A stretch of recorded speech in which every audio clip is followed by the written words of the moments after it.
तो आज हम एक जासूस की तरह ऋग्वेद के कुछ पन्नों की छानबीन कर रहे हैं।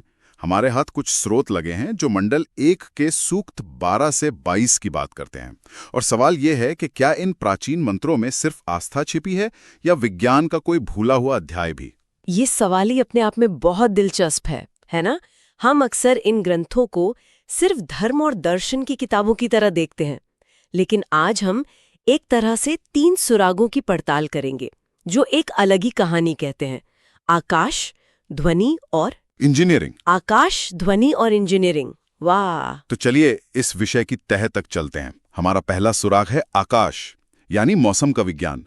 ये सिर्फ कविता नहीं लगती, ऐसा लगता है इसके पीछे कुछ गहरा खगोल विज्ञान छिपा है। हाँ, और यहीं से हमारी जांच शुरू होती है। सूक्त 15 में ऋषि मेधातिथि वो देवताओं का नहीं बल्कि सीधे सीधे ऋतुओं का आवाहन करते हैं।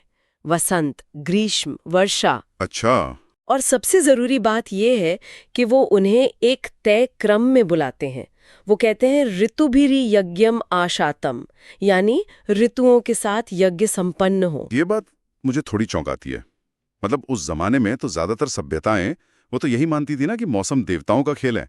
देवता खुश हुए तो बारिश हुई, नाराज हुए तो सूखा पड़ गया। बिल्कुल यही सोच थी, लेकिन यहाँ ऐसा लग रहा है जैसे वो किसी नियम की बात कर रहे हैं, एक पैटर्न की। हाँ। और आपने बिल्कुल सही पकड़ा, यही वो सिद्धांत है जिसे वे ऋत कहते थे। मतलब एक ब्रह्मांडीय नियम, कॉस्मिक ऑर्डर। ये एक बहुत बड़ा वैचारिक बदलाव था। वे ये कह रहे थे कि ब्रह्मांड मनमर्जी से नहीं चलता, बल्कि कुछ अटल नियमों से चलता है।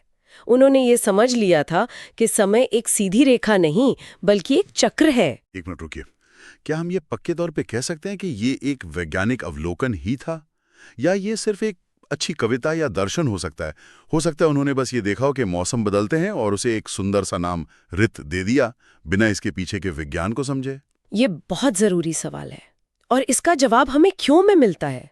देखिए, यह ज्ञान सिर्फ दार्शनिक नहीं था, यह उनके जीवन मरण का सवाल था। यह एक तरह का सर्वाइवल साइंस था। सर्वाइवल साइंस कैसे? अगर आप ये भविष्यवाणी नहीं कर सकते कि बारिश कब होगी, तो आप बीज कब बोएंगे? अगर आपको नहीं पता कि सर्दी कब आएगी, तो आप फसल कब काटेंगे? तो ये सिर्फ कविता नहीं हो सकती, इस पर तो पूरी कृषि आधारित सभ्यता का अस्तित्व टिका था। बिल्कुल। मतलब ये पैटर्न को पहचान कर भविष्यवाणी करने की क्षमता थी, और यही तो विज्ञान का मूल सिद्धांत है। हाँ, सही है। और ये भविष्यवाणी सिर्फ अंदाजे पर नहीं थी, ये इस बात का गहरा संकेत है कि वे पृथ्वी के सूर्य के चारों ओर घूमने, उसके रेवोल्यूशन को और अपनी धुरी पर झुकाव, मतलब एक्सल टिल्ट के कारण मौसम बदलने के पैटर्न को समझ चुके थे। अच्छा। उन्होंने आकाश में सितारों की स्थिति देखकर ऋतुओं का पता लगाना सीख लिया था, और इसी अवलोकन और भविष्यवाणी ने दुनिया के शुरुआती कैलेंडरों की नींव रखी। ये अराजकता में व्यवस्था खोजने जैसा था। कमाल है। और हम आज भी अपने फोन पर मौसम का ऐप देखकर छाता ले जाना भूल जाते हैं। यही तो अवलोकन की शक्ति है। तो ये साफ है कि उन्होंने अपने बाहर की दुनिया के नियमों को, ब्रह्मांडीय चक्र को बहुत गहराई से समझा था। लेकिन क्या उन्होंने हमारे अंदर काम करने वाले विज्ञान को भी समझा था? चलिए अब बाहर के ब्रह्मांड से मन के ब्रह्मांड में चलते हैं, और इसका जरिया है ध्वनि। ये एक बहुत सहज बदलाव है, क्योंकि वैदिक विचारकों के लिए बाहरी और भीतरी ब्रह्मांड वो जुड़े हुए थे। सूक्त 18 में ब्रह्मणस्पति नाम के एक देवता का जिक्र है, जिन्हें वाणी या ध्वनि का स्वामी कहा गया है। और स्रोतों में लिखा है कि उनकी शक्ति से पहाड़ भी हिल सकते हैं। अब ये तो सीधे सीधे किसी सुपर हीरो की कहानी जैसा लगता है। हाँ, अगर हम इसे शब्दशः लें तो ये अविश्वसनीय लगता है, लेकिन यहाँ विज्ञान और पौराणिक कथा का एक बहुत ही खूबसूरत मेल है। अगर हम इसके पीछे के सिद्धांत को समझें तो इसमें विज्ञान की गहरी जड़ें हैं। विज्ञान ये कहता है कि ध्वनि सिर्फ आवाज नहीं है, ये ऊर्जा का एक रूप है, एक मैकेनिकल वेव। जैसे वो ओपेरा सिंगर वाला उदाहरण है, जो अपनी आवाज की सही फ्रीक्वेंसी से कांच का ग्लास तोड़ सकती है। बिल्कुल सही। उस घटना को अनुनाद या रेजोनेंस कहते हैं। अगर आप किसी वस्तु की जो अब क्या कहते हैं प्राकृतिक आवृत्ति होती है, उससे मेल खाने वाली ध्वनि तरंगे पैदा करते हैं, तो उसकी ऊर्जा कई गुना बढ़ जाती है। हाँ, और वो वस्तु टूट भी सकती है। तो ये विचार कि ध्वनि में भौतिक शक्ति होती है, ये पूरी तरह से वैज्ञानिक है। स्रोतों में क्वांटम फिजिक्स की स्ट्रिंग थ्योरी का भी जिक्र है। ये कनेक्शन थोड़ा हैरान करने वाला है। ये कैसे बनता है? यहाँ बात थोड़ी और गहरी हो जाती है। वैदिक दर्शन का एक मूल विचार है कि वाक यानी वाणी या ध्वनि ही ब्रह्म है। सृष्टि का मूल तत्व। हाँ। अब जरा आधुनिक भौतिकी की सबसे नई थ्योरीज में से एक स्ट्रिंग थ्योरी को देखिए। वो कहती है कि ब्रह्मांड के सभी कण, इलेक्ट्रॉन से लेकर प्रोटॉन तक, मूल रूप से ऊर्जा के बहुत छोटे कंपित हो रहे धागे हैं, वाइब्रेटिंग स्ट्रिंग्स। एक मिनट, तो क्या आप ये कह रही हैं कि आधुनिक भौतिकी का सबसे बड़ा विचार कि हर चीज मूल रूप से एक कंपन है, इसकी जड़ें हजारों साल पुराने एक ग्रंथ में मिलती हैं? ये तो कमाल की बात है। मतलब पूरा ब्रह्मांड एक संगीत की तरह है और ऋषि इस संगीत को वाक कह रहे थे। ये एक आश्चर्यजनक समानता है। दोनों ही कह रहे हैं कि सृष्टि का आधार कंपन है। अब क्या ऋषियों के पास पार्टिकल एक्सेलरेटर थे? नहीं, लेकिन उन्होंने शायद ध्यान और चेतना के जरिए इस ब्रह्मांडीय कंपन को महसूस किया था। लेकिन इसका एक और पहलू भी है जो हमारे दिमाग से जुड़ा है, मंत्रों का मानसिक प्रभाव। हाँ, और ये पहलू अब विज्ञान की कसौटी पर पूरी तरह खरा उतरता है। न्यूरोसाइंस ने दिखाया है कि मंत्रों का लयबद्ध जाप मस्तिष्क में अल्फा और थीटा तरंगे पैदा करता है। ये अल्फा और थीटा तरंगे क्या होती हैं? आसान शब्दों में, क्या ये वही हैं जो हमें गहरे ध्यान या नींद की अवस्था में? बिल्कुल, आप इसे दिमाग का गियर बदलना कह सकते हैं। जब हम तनाव में होते हैं तो हमारा दिमाग तेज बीटा तरंगे पैदा करता है। ये टॉप गियर जैसा है। मंत्र जाप उस शोर को कम करके दिमाग को एक शांत, व्यवस्थित अल्फा या थीटा अवस्था में ले आता है, जो रचनात्मकता, शांति और सीखने के लिए जरूरी है। ये MRI स्कैन में साफ दिखता है। ठीक है, तो यहां तक विज्ञान है, रेजोनेंस का सिद्धांत और मस्तिष्क पर ध्वनि का प्रभाव, ये सब समझ आता है। लेकिन अब मैं उस बड़े सवाल पर वापस आता हूं, क्या मंत्र से चट्टानें हिल सकती हैं? यहां विज्ञान और मिथ के बीच की रेखा कहां है? ये एक शानदार सवाल है और यहीं पर हमें प्राचीन विचारकों की प्रतिभा दिखती है।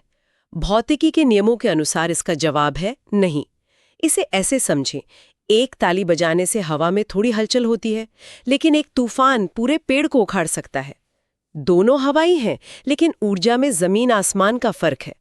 मंत्र की ध्वनि ऊर्जा एक ताली की तरह है। और एक पहाड़ को हिलाने के लिए तो तूफान से भी करोड़ों गुना ज्यादा ऊर्जा चाहिए। बिल्कुल, जो किसी इंसान की आवाज में नहीं होती। तो फिर उन्होंने ऐसी कहानियां बनाई ही क्यों? अगर उन्हें विज्ञान पता था तो उसे सीधे सीधे क्यों नहीं बताया? उसे चमत्कार की कहानी में लपेटने की क्या जरूरत थी? क्योंकि उस युग में ज्ञान को बचाने का सबसे अच्छा तरीका कहानी थी।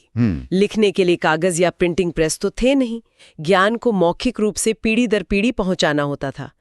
एक जटिल वैज्ञानिक सिद्धांत कि ध्वनि ऊर्जा का एक रूप है जिसका मन पर प्रभाव पड़ता है, शायद खो जाता।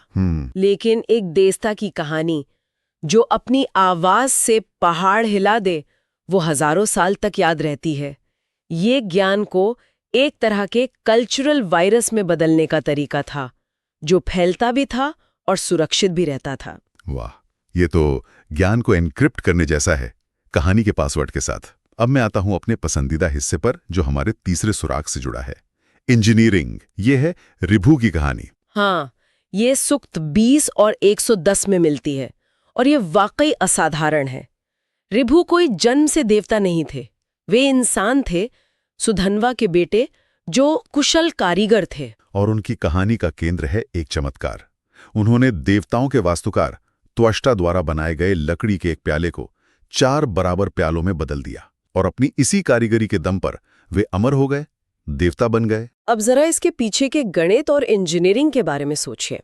एक लकड़ी के प्याले को बिना तोड़े उसी सामग्री का इस्तेमाल करके 4 नए, बराबर और काम करने लायक प्याले बनाना, ये वॉल्यूम, सरफेस एरिया और ज्यामिति की बहुत ही जटिल समझ की मांग करता है।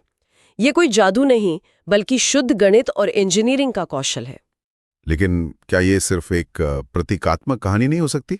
मेरा मतलब, एक प्याले से 4 बनाना तो भौतिक रूप से असंभव लगता है।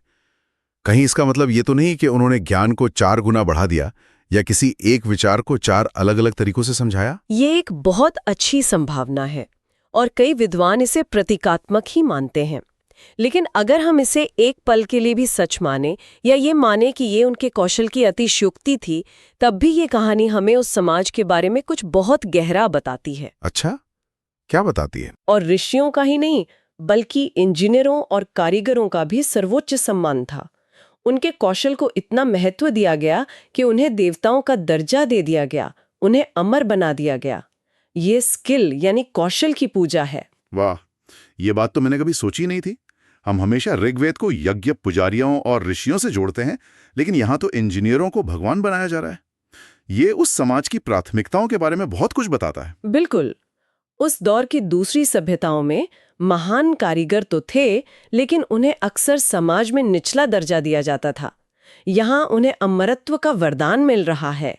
और उन्होंने सिर्फ यही नहीं किया, स्रोतों में ये भी उल्लेख है कि उन्होंने अश्वविहीन रथ यानी बिना घोड़ों का रथ बनाने की भी बात की। बिना घोड़ों का रथ, एक तरह का ऑटोमोबाइल का प्राचीन कॉन्सेप्ट। हाँ, अब ये एक स्वचालित गाड़ी थी या कोई और मैकेनिकल उपकरण, ये कहना मुश्किल है, लेकिन ये निश्चित रूप से मैकेनिकल इंजीनियरिंग की शुरुआती सोच या एक सपना था। ये तो प्रोटो इंजीनियरिंग का एक शानदार उदाहरण है। ये दिखाता है कि वे लोग सिर्फ प्रकृति के नियमों को समझ ही नहीं रहे थे, बल्कि उन नियमों का इस्तेमाल करके नई चीजें बनाने की आकांक्षा भी रखते थे। हाँ, वे सिर्फ पर्यवेक्षक नहीं, निर्माता भी बनना चाहते थे। तो इन सूक्तों की हमारी पड़ताल का नतीजा क्या है? अगर हम इन तीनों सुरागों को एक साथ देखें तो एक तस्वीर उभरती है। ऋषियों ने मौसम के चक्र को समझा, जो अंधविश्वास पर नहीं बल्कि खगोल विज्ञान पर आधारित था। उन्होंने ध्वनि की शक्ति को पहचाना, उसके मानसिक और शारीरिक प्रभावों को समझा और उस विज्ञान को एक यादगार पौराणिक कथा में संजो कर रखा। और ऋभुओं की कहानी ये बताती है कि ऋग्वेद सिर्फ पूजा पाठ की किताब नहीं है, बल्कि इंजीनियरिंग, गणित और मानवीय कौशल का भी उत्सव मनाती है। बिल्कुल। और इन सभी उदाहरणों में एक बात समान है, अवलोकन, तर्क और व्यवहारिक ज्ञान को महत्व देना। चाहे वो मौसम का पैटर्न हो, ध्वनि का प्रभाव हो या एक प्याले को 4 में बदलने का गणित हो, हर जगह कारण और प्रभाव को समझने की कोशिश की गई है। तो इन सब का क्या मतलब निकलता है? हमारे सुनने वालों के लिए सोचने वाली बात क्या है? यहाँ एक विचार छोड़ जाते हैं। इन ग्रंथों में अगर हम ध्यान से देखें तो 3 तरह की शक्तियों का जिक्र मिलता है। पहली है मौसम की ब्रह्मांडीय शक्ति, जिस पर इंसान का बस नहीं, उसे सिर्फ समझा जा सकता है, उसके साथ तालमेल बिठाया जा सकता है। बिल्कुल। दूसरी है ध्वनि की मानसिक और शारीरिक शक्ति, जिसे मंत्रों के जरिए साधा जा सकता है, ये हमारे भीतर की शक्ति है। और तीसरी है इंसानी कौशल की इंजीनियरिंग शक्ति, जिससे ऋभुओं की तरह नई चीजें बनाई जा सकती हैं, ये हमारी रचनात्मक शक्ति है। ये तीनों बहुत अलग अलग तरह की शक्तियां हैं। तो सोचने वाली बात क्या है? सोचने वाली बात यह है कि प्राचीन विचारक इन अलग अलग शक्तियों के बीच संतुलन कैसे बनाते थे, और जब असल दुनिया की समस्याओं को सुलझाने की बात आती थी, जैसे कि अकाल पड़ना, बीमारी फैलना या कोई पुल बनाना, तो वे इन तीनों में से किस शक्ति को सबसे ज्यादा महत्व देते थे? क्या वे यज्ञ करके ब्रह्मांडीय शक्ति को मनाते थे, मंत्र पढ़कर मानसिक शक्ति का उपयोग करते थे, या अपनी इंजीनियरिंग कौशल पर भरोसा करते थे? ये संतुलन ही उनकी विश्व दृष्टि को परिभाषित करता है और शायद आज भी हमारे लिए प्रासंगिक है।